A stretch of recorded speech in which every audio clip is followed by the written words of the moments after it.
नमस्कार आसतु आज बनैबा रेड चटनी। यही चटनी को आमे इडली बा डोसा सहित खाइबापी बहुत भल पाती। तेबे आसतु आज बनैबा रेड चटनी। से मुझे दुईटी बड़ टमाटो नहीं, रसुण 6-7 कोला, अदा अल्प टिके, पियाज बड़ पियाज गोटे, आउ 5-6टी कंचा लंका, 7-8टी सुखिला लंका, आउ बिरी डाली 1 स्पून, चना डाली 2 स्पून। यही सब को लेकिन आम प्रस्तुत करवा रेड चटनी। प्रथमे गैस फ्लेम को ऑन करके कड़ाई बसैबा, से तेल देदेबा गरम होगापाई। मुझे 6-7 स्पून तेल नहीं, कहीं ये चटनी तेल टिके बेसिका दरकार। तेबे तेल गरम है पर से मु चना डाली आ बिरी डाली को पकईकी भाजी नौची। चना डाली आ बिरी डाली टिके लाल है पर से मु अदा रसुण को पकईकी भाजुची। अदा रसुण टिके हो गला पर से भुसंगा पत्र आ पियाज को पकईकी भाजी नौची। आउ मु एथिरे दे दूची सुखिला लंका आउ कंचा लंका, यही सब को देकी भल भाव भाजी आणुची। पियाजटा अधा भजा हो गला पर से मु ऐड करुची कटा ही रही टमाटो। मुझे टमाटो को देकी भाजी नौची।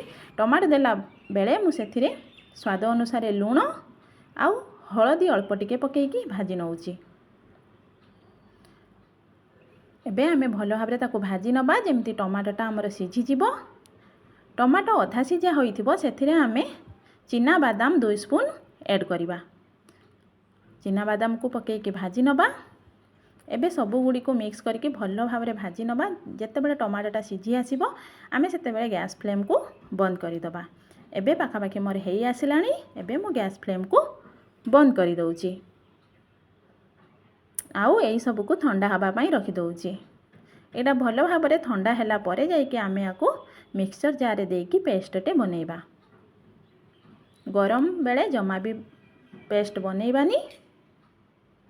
एबे मोर ठंडा हेई आसिलाणी। एबे मु यही सब को मिक्सचर जार दे दउची आ गोटे बहलिया पेस्टटे बनै आणुची।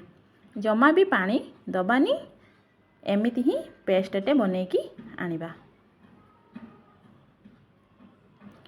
देखंतु एमिति भाबरे मोर बहलिया पेस्टटे बनी जाइची। एई पेस्ट को मु गोटे बाउल को बाहर कर नउची। सब गुडी को मु बाउल को बाहर करी आणुची।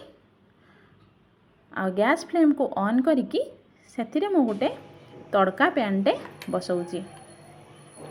तड़का पैन गरम है पर से 3-4 स्पून तेल देकी से जीरा, सोरिष, हेंगु आ भुसंग पत्रर छुंक लगाऊची। यही छुंक को आनिकी आमर से चटनी उपरे मु दे दउची।